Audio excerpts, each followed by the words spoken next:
Hello दोस्तों, आप सभी का स्वागत है एक बार फिर से हमारी YouTube channel unique story world में। दोस्तों, आज की इस वीडियो में हम आपके लिए लेकर आए हैं एक अनोखी कहानी जिसका नाम है गरीब युवक की बुद्धिमानी। तो चलिए दोस्तों, आपका ज़्यादा समय ना लेते हुए इस कहानी को शुरू करते हैं। बहुत समय पहले की बात है। उत्कल देश में एक बहुत ही न्यायप्रिय राजा था। वह अपनी प्रजा के हितों की रक्षा करना भली भांति जानता था, इसलिए उसने अपने अनेक गुप्तचरों को भी नियुक्त कर रखा था ताकि वे देश के लोगों के हालातों की सही जानकारी उसे दे सकें। लेकिन फिर भी राजा को पूरी तसल्ली नहीं होती थी, इसलिए वह अक्सर शाम को भेष बदलकर लोगों की स्थिति का पता लगाने निकल जाता था और फिर देर रात्रि को वह महल में वापस लौटता था। एक दिन एक गली में कुछ डकैतों को उसने डकैती की योजना बनाते देखा। यह देखकर राजा का खून खौल उठा कि उसके देश में चोर लुटेरे भी रहते हैं। अतः राजा ने उन डाकुओं को ललकारा तो डाकू राजा के ऊपर झपट पड़े। राजा उनसे लड़ाई लड़ रहा था कि तभी 4-5 युवक दूसरे गली से आ निकले और जब उन युवकों ने एक अकेले व्यक्ति को लुटेरों से लड़ाई करते देखा तो तुरंत उसे बचा लिया और डाकुओं पर टूट पड़े। ज्यादा लोगों को देख डाकू घबराकर वहां से भाग गए। युवकों ने राजा को पहचाना नहीं था, अतः एक युवक बोला, क्षमा कीजिए, आपको इन डाकुओं से अकेले भिड़ना पड़ा। आप हमें बताइए कि आप कहाँ रहते हैं, हम आपको वहाँ छोड़ देंगे। राजा ने कहा, नहीं, इसकी कोई आवश्यकता नहीं है। आप जैसे योग्य युवक हमारे देश में रहते हैं तो मैं अकेला कहाँ हूँ, आप लोग भी तो मेरे मित्र ही हैं। अब राजा कुछ देर बातें करता हुआ उनके साथ चल दिया और बातों बातों में उन युवकों से उनका नाम पता सब पूछ लिया। वे सभी अलग अलग स्थानों पर रहते थे। कुछ दूर तक सब साथ चलते रहे। फिर आधी रात हो जाने पर सब अपने अपने घर चले गए। राजा भी चुपचाप पिछले दरवाजे से राजमहल में जाकर सो गया। सुबह उठकर राजा ने उन युवकों को रात दरबार में आने का न्योता भेजा। वे सभी युवक यह सुनकर बहुत हैरान हुए कि राजा ने उन्हें बुलाया है। अतः उनमें से कुछ युवक डर के मारे बहुत घबराने लगे और सोचने लगे कि कहीं अनजाने में उनसे कोई गलती तो नहीं हो गई जिसकी सजा देने के लिए राजा ने उन्हें बुलाया है। अब काफी सोच विचार करने के बाद जब युवक राजमहल पहुंचे तो उन युवकों को बैठक में बिठा दिया गया। कुछ देर बाद सिपाही अपने साथ युवकों को राजा के सामने ले गए।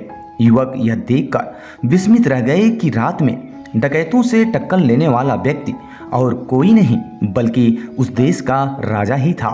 अतः उन्होंने राजा को झुककर प्रणाम किया।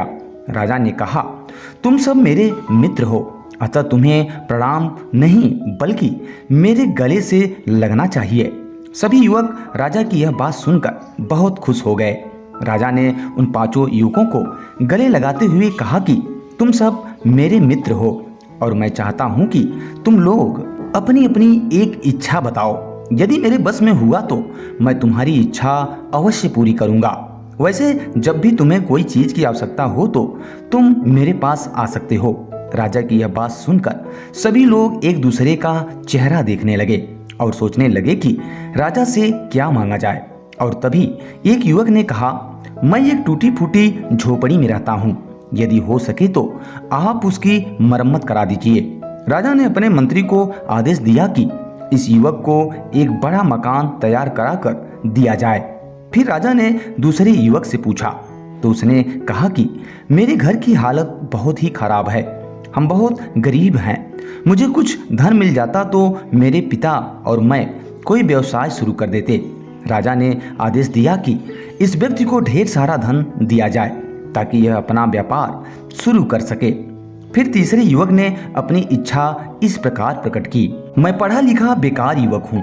मेरे माता पिता चाहते हैं कि मैं नौकरी पर लग जाऊं ताकि कुछ कमा सकूं। मेरी आपसे प्रार्थना है कि आप मेरी नौकरी कहीं लगवा दीजिए। राजा ने उस युवक को एक अच्छी पद पर नौकरी दिलवाने का आदेश दिया और वह युवक खुश हो गया। अब चौथे युवक की बारी थी। वह कुछ देर तक सोचता रहा कि राजा से क्या मांगूं। राजा ने कहा कि प्रिय मित्र, तुम्हें जो कुछ चाहिए निसंकोच मांगो। यदि मेरे वश में हुआ तो मैं तुम्हें अवश्य दिलवाने का प्रबंध करूंगा। तब तक वह युवक बोला, महाराज, मैं जानता हूँ कि आप मेरी सभी इच्छाएं पूरी कर सकते हैं। मेरा घर यहाँ से 30 कोस दूर है और मुझे कच्ची व ऊबड़ खाबड़ सड़क से होकर घर पहुँचना पड़ता है। यदि हो सके तो मेरे घर तक जाने वाली सड़क को पक्का करा दीजिए। राजा ने अपने सिपाहियों व कर्मचारियों को आदेश दिया कि इस युवक के घर के आसपास तक की सभी सड़कें पक्की बनवा दी जाएं। अब चारों युवक बहुत खुश थे क्योंकि उनकी इच्छा बहुत जल्द ही पूरी होने वाली थी। वे सोच रहे थे कि उनका 5वां मित्र तो सुंदर कन्या से विवाह कराने की प्रार्थना करेगा, क्योंकि उसके माता पिता उसके लिए सुंदर व होशियार बहू की तलाश में थे। तभी 5वें युवक ने राजा से कहा, महाराज, छोटा मुंह बड़ी बात, न समझे तो मैं आपसे एक निवेदन करना चाहता हूँ। राजा ने कहा, तुम्हें जो भी कहना है निसंकोच कहो। इस बात पर युवक ने कहा, महाराज, मैं चाहता हूँ कि आप वर्ष में एक बार मेरे घर अतिथि बनकर आएं। चारों युवक अपने मित्र की ओर अजीब सी नजरों से देखने लगे कि उनके मित्र ने मांगा भी तो क्या मांगा। वे सोचने लगे कि आज इसकी अक्ल क्या घास चरने गई थी जो आज इसने ऐसी बेतुकी इच्छा जाहिर की। राजा 5वें युवक की इच्छा सुनकर थोड़ा असमंजस में पड़ गया, क्योंकि उसने वादा किया था कि यदि उसके वश में होगा तो वह उसकी इच्छा अवश्य पूरी करेगा। अतः राजा ने उसकी इच्छा पूरी करने की स्वीकृति दे दी। अब सभी युवक अपने अपने घर चले गए और फिर कुछ दिन यूं ही बीत गए, क्योंकि उस 5वें युवक के यहाँ राजा को अतिथि बनकर जाना था। इसके कारण उसके लिए एक बड़े और आलीशान मकान के निर्माण की तैयारी शुरू कर दी गई और उस युवक को उस आलीशान मकान में अपने परिवार के साथ रहने के लिए भेज दिया गया। फिर उस युवक के घर के कामों के लिए अलग अलग अनेक प्रकार के नौकरों चाकरों का प्रबंध किया गया, ताकि जब राजा वहां रहने जाएं तो उन्हें किसी भी प्रकार की असुविधा ना हो।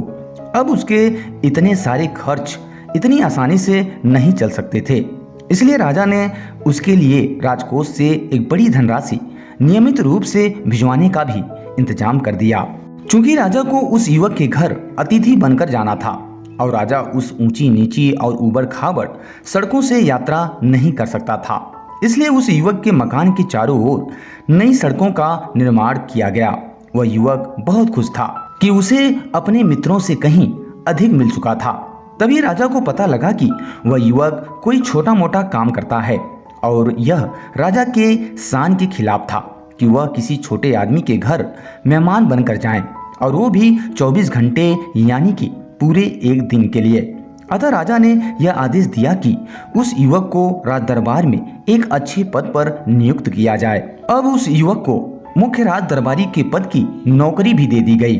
अब राजा का उस युवक के यहाँ जाने का दिन निश्चित हो गया, लेकिन एक समस्या फिर भी आ रही थी और वह समस्या यह थी कि शाही कानूनों के अनुसार राजा किसी अजनबी युवक के यहाँ मेहमान बनकर नहीं जा सकता था। अतः राजा ने अपने मंत्री से सलाह ली। मंत्री ने बताया कि वह युवक बहुत ही होनहार और बुद्धिमान है, क्यों ना उसका विवाह आपकी पुत्री से कर दिया जाए। राजा को यह बात जच गई और राजा ने उस युवक के यहाँ सूचना भिजवाई कि वह अपनी पुत्री का विवाह उस युवक से करना चाहते हैं। अब वह युवक खुशी से फूलों नहीं समा रहा था, क्योंकि अब उसकी सारी ख्वाहिशें पूरी हो चुकी थी। अतः कुछ ही दिनों में राजा ने उस युवक का विवाह अपनी पुत्री राजकुमारी सौम्या से कर दिया। अब राजा उस युवक के यहाँ हर वर्ष एक दिन के लिए मेहमान बनकर जाने लगा, क्योंकि अब वह युवक अजनबी नहीं था बल्कि उनका दामाद बन चुका था। राजा अपने दामाद की बुद्धिमत्ता से बेहद खुश था कि उस युवक ने देखने में छोटी सी चीज मांगकर इतनी बड़ी चीज मांग ली थी। तो दोस्तों, इस वीडियो में बस इतना ही। उम्मीद करते हैं ये कहानी आपको पसंद आई होगी। अगर दोस्तों कहानी पसंद आई हो तो इसे लाइक करें और चैनल पे पहली बार विजिट कर रहे हैं तो सब्सक्राइब जरूर कर लें। वीडियो पूरा वॉच करने के लिए आप सभी का बहुत बहुत धन्यवाद।